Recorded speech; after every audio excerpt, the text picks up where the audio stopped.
Драги колеги, днес изпращаме в пенсия нашия колега и приятел, заместник началника на плановия отдел, другаря Методи Рашков.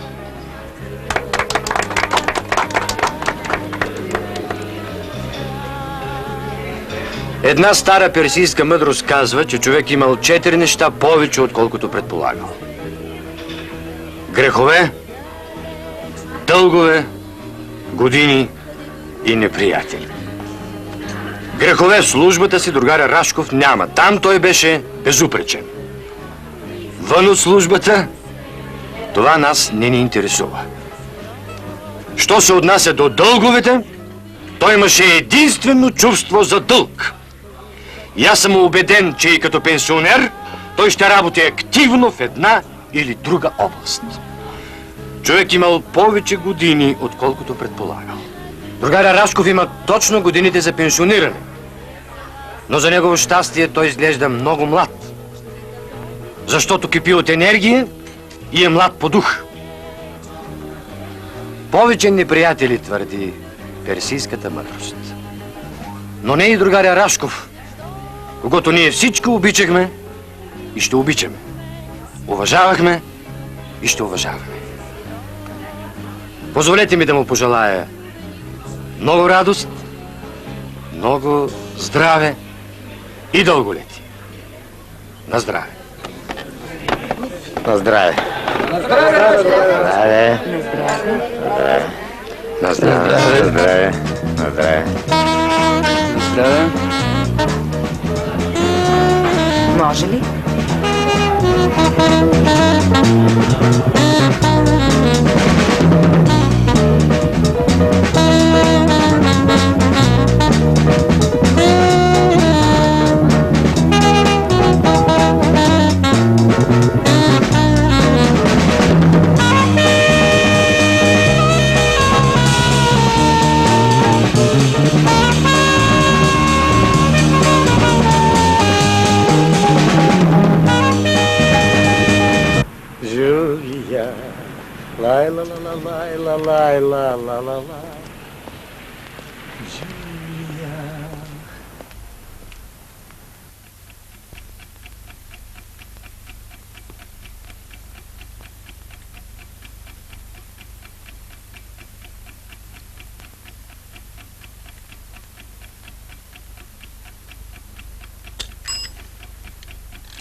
Тридесет и 7 години зър.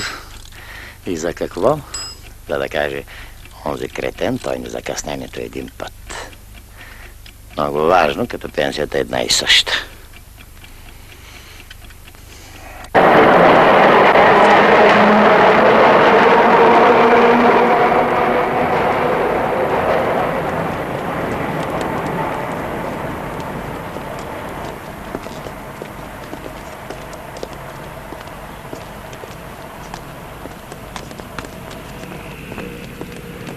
Бутилките бяха по-тежки, ама турбичките пък се хлъзгат и могат да паднат. Аз лично не съм изтърбавала, ама Стойка Бог да я прости. Веднъж, като и се изхлузила, и млякото на паркета.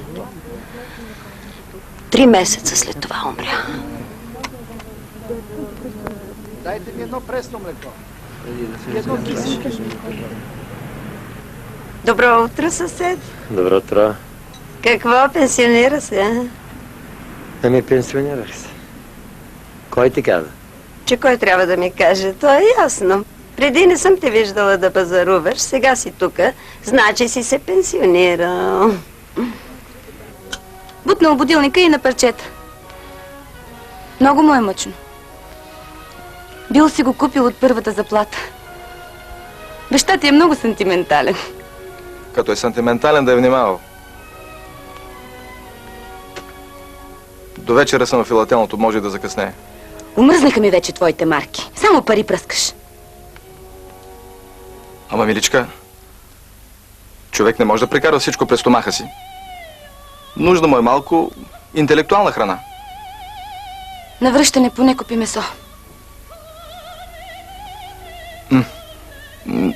Ти май не ме обичаш вече. Както преди 10 години. Аз ти разправям, че ще ходя в филателното. Ти ми разправиш, купи месо. Татко ще купи. Добре. Ето, взех малко. Тече! Ей, аз пък. Айде, нищо, тате, нищо. Нищо, но тъкмо мисля да запазя Що да, нищо? кисийката, че може да потрябва за нещо. Няма нищо, татко. Помете масло, ще ти вари пенсионирането. Нищо, голяма работа, нищо. Браво, дядо! Ще пия чай. Ама ти командир ли беше на танка? Картечар бях.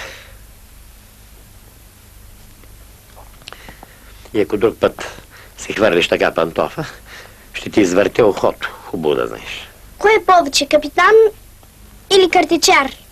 Пиши там сега. Разкажи, дето си пленил германците.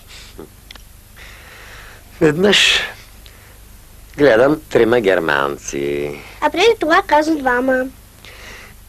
Пиши там, магаре такова не се разсейвай.